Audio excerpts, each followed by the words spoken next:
Okay, hello. Um, so this is a answer structure for Juris Part A 2023. This is in light with the theory of Dworkin. And so this is of course just a bare bones structure. You'll be working on the answer structure in light with the judgment itself. So the cases, the arguments, a lot of things you'll be taking insight from the judgment itself. But how to go about it, this is just a bare bone answer structure, so you can, navigate how to go about writing the answer itself. So, yeah, I have, because if you've read the readings and guidance for each perspective, which is a document that has been shared by the university, so this is the paragraph. I'll just read it out. So, the starting point for your preparation should be chapter 10. Okay, that's not correct because chapter 10 is liberalism of the module guide, and in particular Dworkin's arguments regarding what judges do in hard cases. Yes, you need to know what judges do in hard cases, especially his critique of Hart's positivism and his analysis of principles, policies, and rules. Some of the questions on which to focus are the following: how can principles determine judicial decisions? How are principles grounded in law? How ought they to be grounded? Is the decision taking into account policies or principles? How do Dworkin's concept of fit, integrity, discretion, one right answer relate to the judgment, if at all? It does. So these things are one right answer and stuff like that. You'll be bringing them up in your answer. Um, does the court exercise moral discretion, or is the set case properly premised in pre-existing law? This is very important. And regarding moral discretion and how the court sees, you need to also remember it's not court, but of course it's a imaginary judge, Hercules, that Dworkin also talks about. So okay, so the next question literally is, what would Dworkin's Hercules do in this case?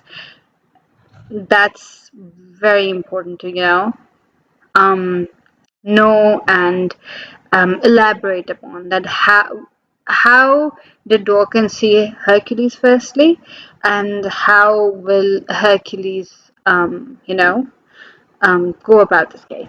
So just the keywords I've written down here are the right answer, hard cases, moral discretion, pre-existing law, and Judge Hercules. So yeah, these are some of the words that were important in the reading up, and these are some of the keywords. So you'll be adding them to your answers. So of course you need to have some material in your answer. So this is one of the starters. I actually like writing some keywords that I don't forget that these things are to be mentioned anyway, like anyhow. Okay, so the first paragraph. So I've written Dworkin's introduction, right? So the point one is Dworkin's theory that has been mentioned, explain in a paragraph related to the question.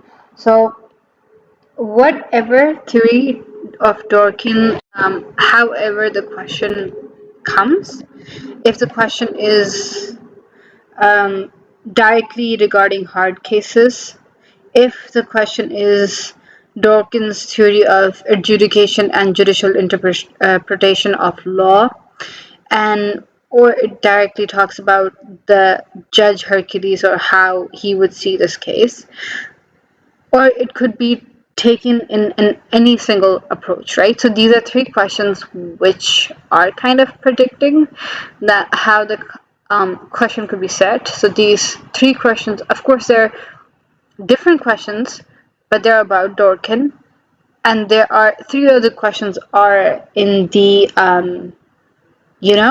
reading that's given and the guidance for each perspective. So you can, write your answer, or maybe you can just gather the points according to the questions already mentioned. Of course, you'll do that, and um, just prepare an outline that way. So, okay, if on the premise of the right answer thesis, right? So, what that theory is, first you'll mention that, and then according to this theory, there's always a right answer to every legal question. Dworkin believed that the right answer could be found by considering the underlying principles of the law and applying them in a principled and consistent manner. So, this is just me giving a two-liner for how Dworkin saw his right answer theory, right? So first, of course, you'll tell what right answer theory is, and then um, how Dworkin saw his right answer.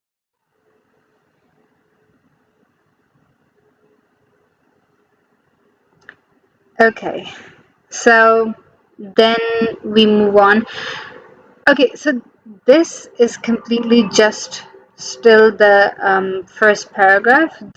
We are still on the introduction, so just be on that note. I'm just writing pointers as like these things need to be there in your introduction. You need to open your introduction with these important aspects. The second is summarize the case according to the theory. Of course, your set case is Lloyd and Lloyd and Google. So you'll be summarizing your case. First, you'll be summarizing the case, and then like according to the theory itself as well. Summarizing the case would be Lloyd brought forward a representative claim against Google and was claiming damages on behalf of all iPhone users for loss of control over personal data. Um, Wait, where is it? Okay, there's a space missing.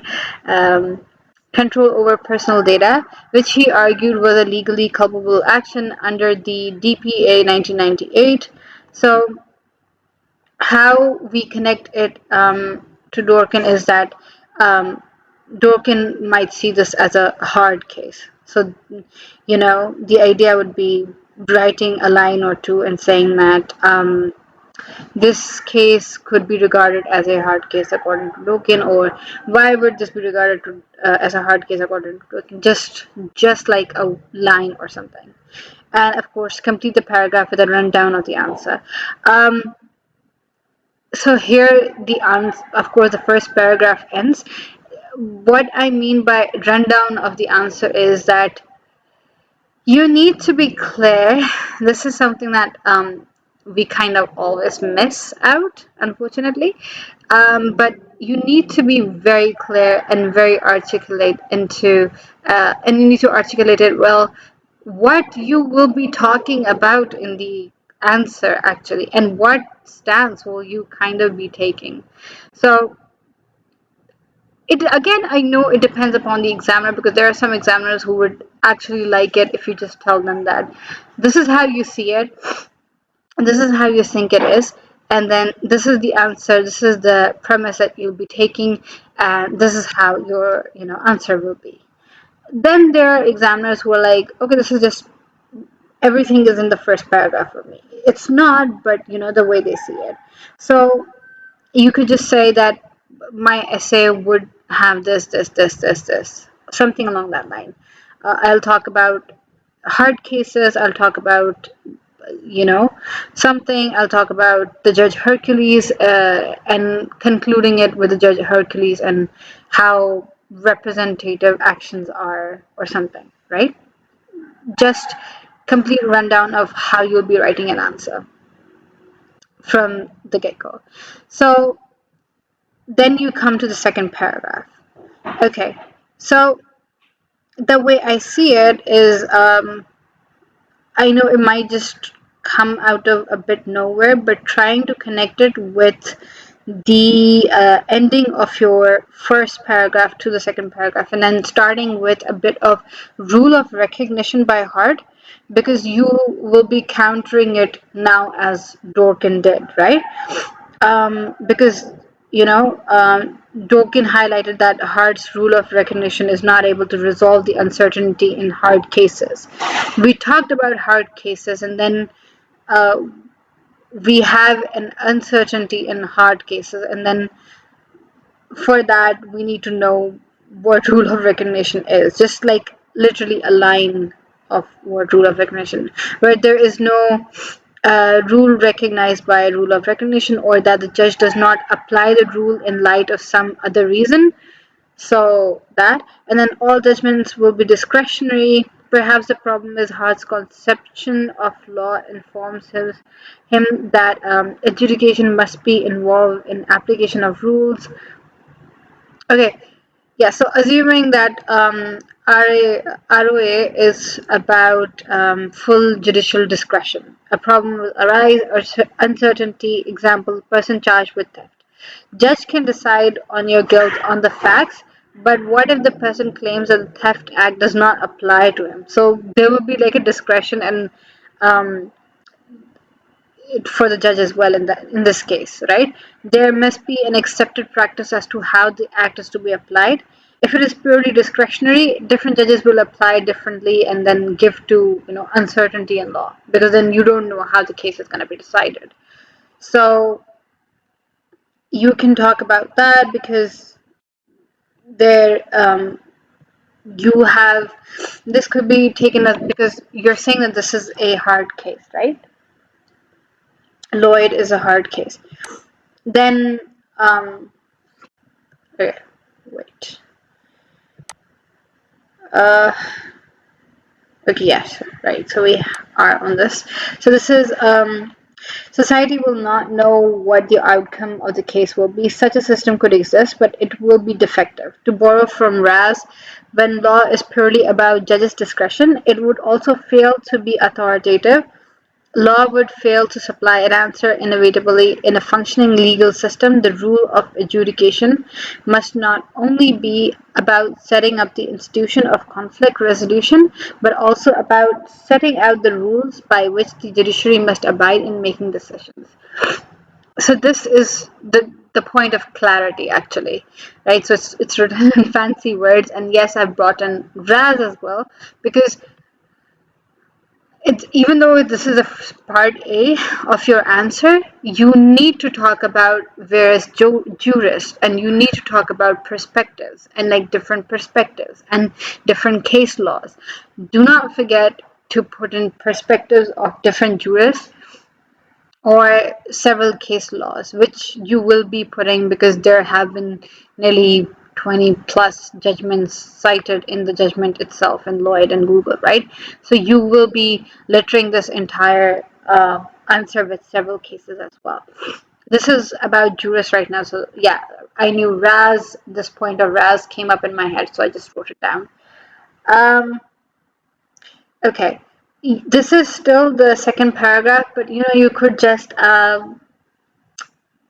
continue with a like a change in paragraph or a shift in paragraph, and then continue introduction to the principle and policies. What are hard cases, you know, and the principle behind them, and how judges see them. And in hard cases, there are other areas of law which come to the help of a judge. The judge used the principle of law, which are questions of individual rights and are the rationale behind the law. The principles are not applicable in a stark fashion and would be hidden in past precedents and statutes and need to be seen from the lens of morality. Okay, there is this very important aspect that is law and morality, and we've always studied it. We know it, we've studied, but we don't sometimes point it out. So remember to point this thing out, that even if a law is there, sometimes laws are not moral laws. If it's a law tomorrow to kill all blue-eyed babies, even though if it's a law, it's not a moral law. So that is there. But regarding hard cases, judge needs to have a precedence in cases, And then those precedents and those hidden past precedents and statutes need to be applicable in this hard case, right? Like, he can't just bring something from thin air. So this is relating a bit to the legal LSM, that was legal system and method, and the idea of judges making law, right? So this is that concept, but in hard cases, of course, when there's a case which hasn't really had like a exact same precedent. I mean, it's not theft, so it's not like everyday occurrence or something, right? There still needs to be some sort of precedent, right? And that's where the US and the Australia cases and these cases come in. But then again, you need to see like how different their system is, and then that's exactly what the judge talks about, that there's a difference in you know uh, case law, because there's a difference in understanding the way cases work there and cases work in UK. So that needs to be there. So, well, hard cases, the concept of hard cases in practice, how judges would work in that situation approach, taken by Judge Hercules. Yeah, tell about a bit about the Hercules. So, like, he is like not a judge because he's not a person or something, but um, the idea that he is a hypothetical, a mythical judge who has absolute knowledge and understanding of the law, of facts, um, and how he would see the case, right? And then in hard cases where there is no pre-existing rule for the courts to apply, the judge has to dive into moral fabric of the society. That is very true. So understanding how, so even if you don't quote this at all, don't write about it, but I'm just giving you a very example. So remember when R versus R was decided? So the point and premise behind R versus R, the marital rape case, right? So the point was, prior to that, of course, we know that there, of course, were cases regarding marital rape, but they were like, oh, it's a family thing. Oh, it doesn't happen. That was the kind of mentality. But in this 1992, post 1990, so you have liberalists, and then you have feminism, and then you have several movements, and then at this point, you in 1992, R versus R was decided differently than the cases that came before it.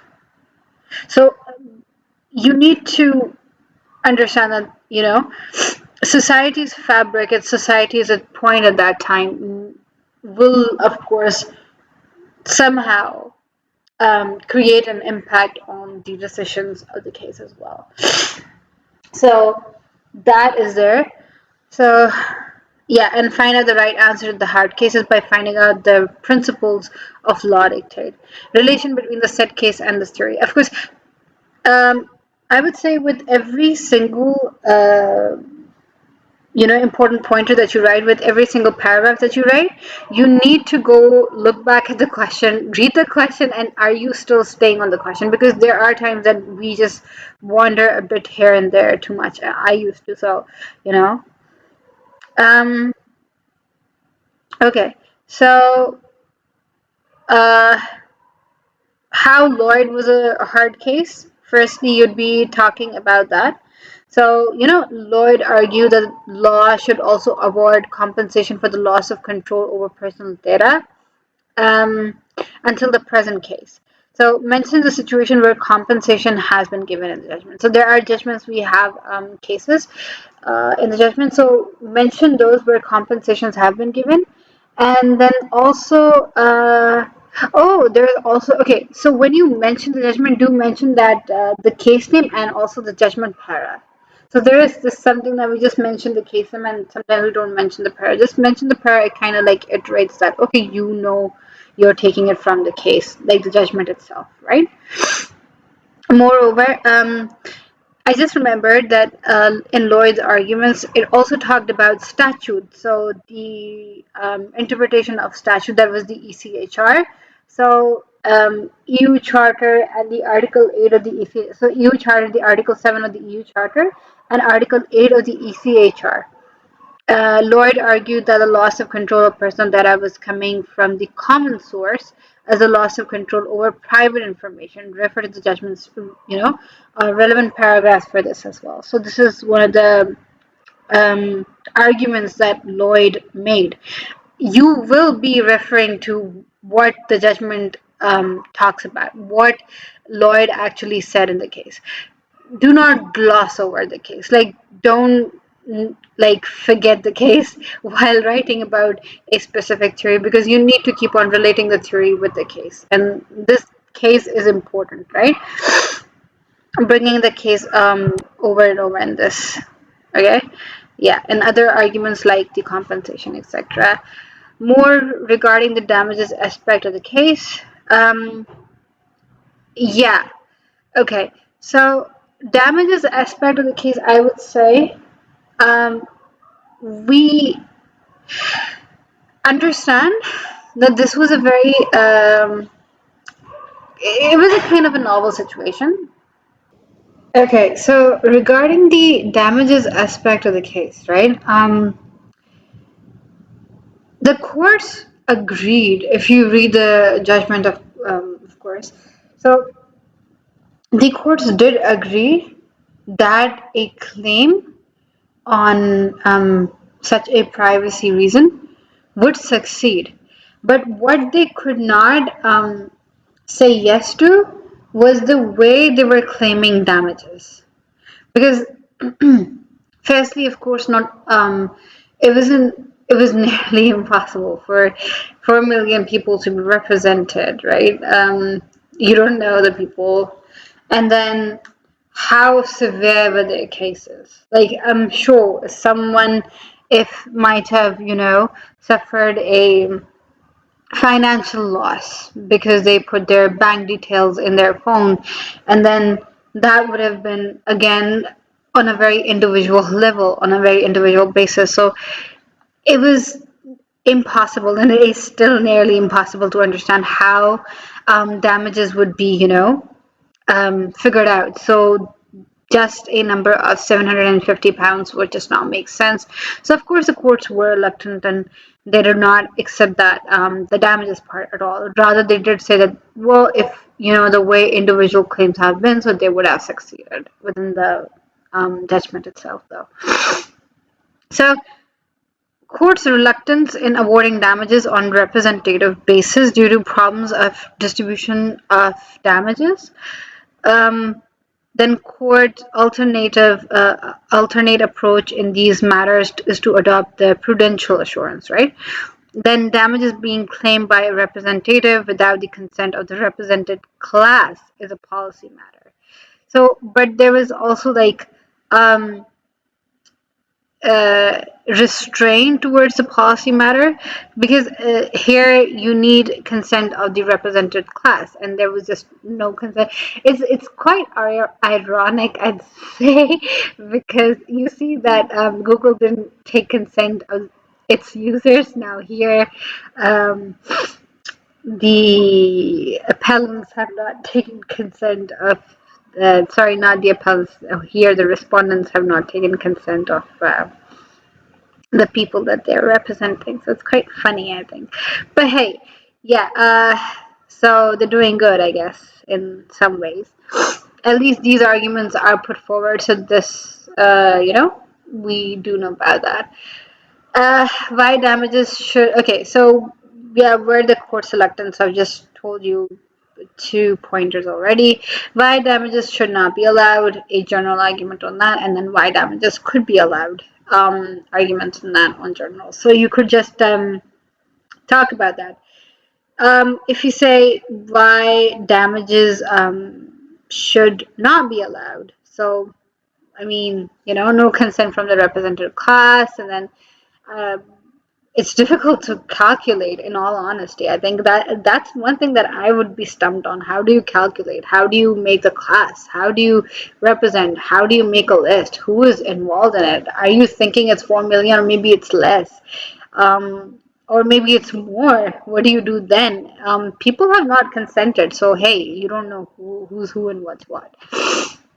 Okay, and then to allow damages on representative basis will be based upon policy arguments and not purely principle based as well, right?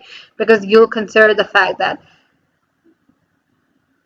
someone might have fi financial burden and strain more, and someone might have gone through a mental trauma because of it, because their privacy was invaded.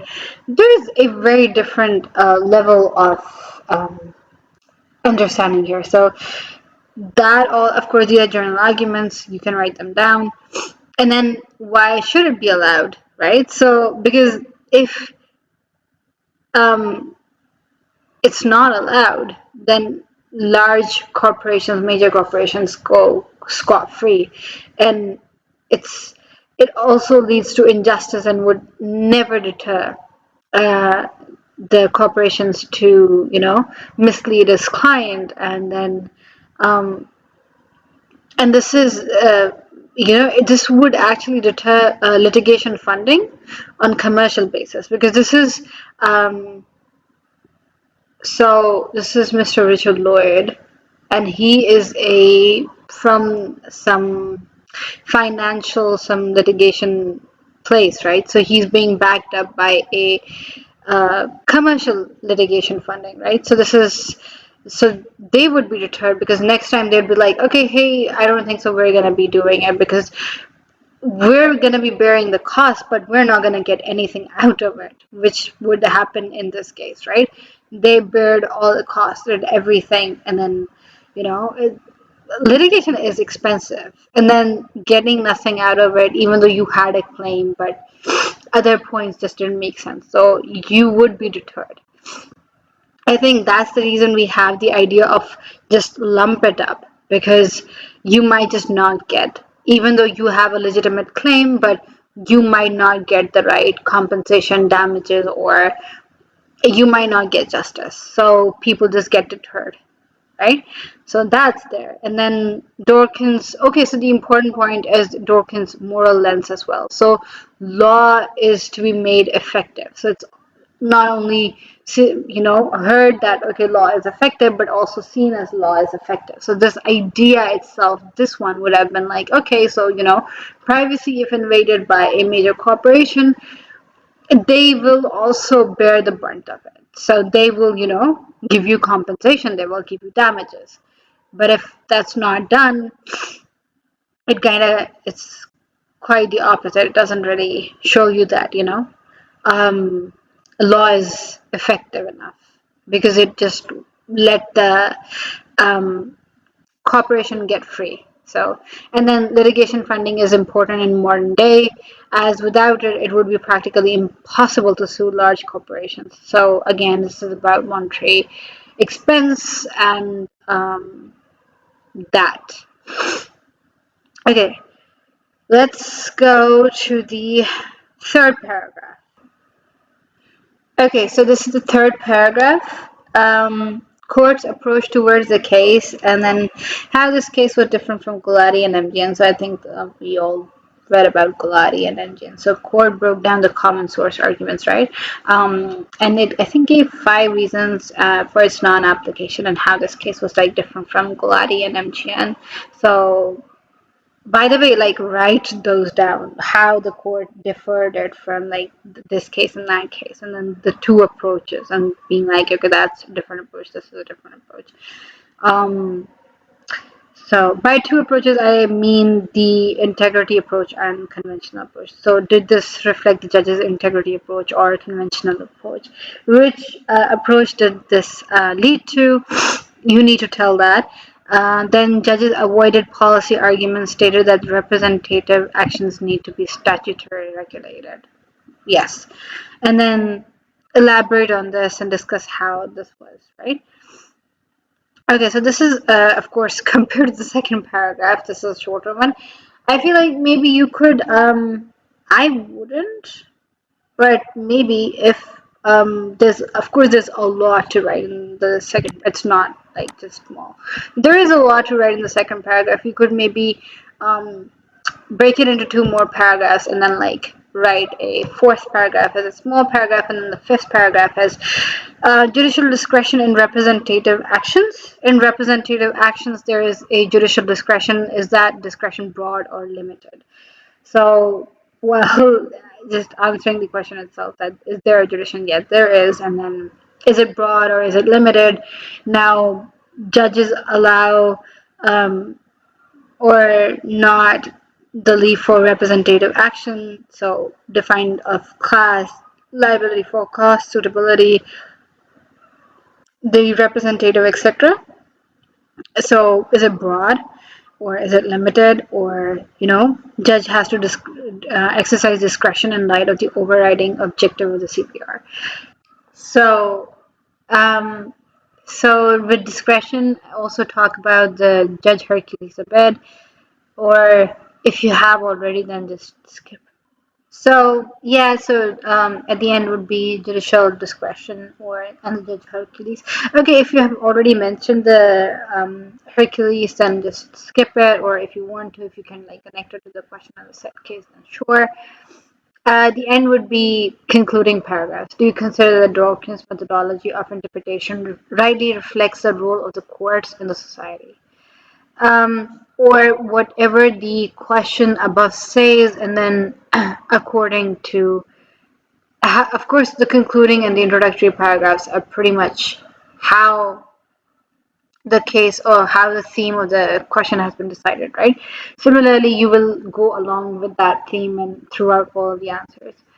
So, as a judge, would you answer different from the judgment, or how would you also, see the judgment?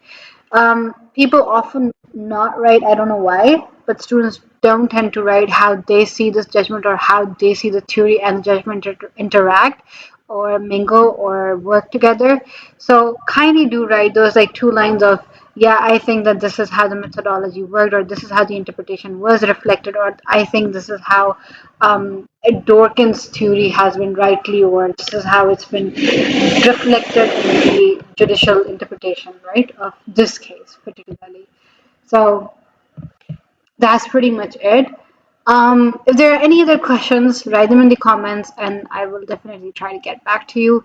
Do not forget writing many of the cases which have been talked about in the judgment itself. Mention those cases, and remember all of these headings, these are just the bare bones and bare minimum, because I would not know how the question is set, and the way the question would be set, of course your theme would flow and the answer would flow accordingly. This is just like an example how the things you need to at least have in a Dworkin's answer, the bare minimum, the bare bone. This did not, of course, include a lot of academic debate. It didn't. I just had like Raz on my mind at that point and the MGN case, and then just wrote that. Of course, there has to be more academic debate. You need to also include more of the cases which the judgment itself talks about. So, hope this helps. Genuinely hope this helps, and hope you ace your papers. And yes, thank you.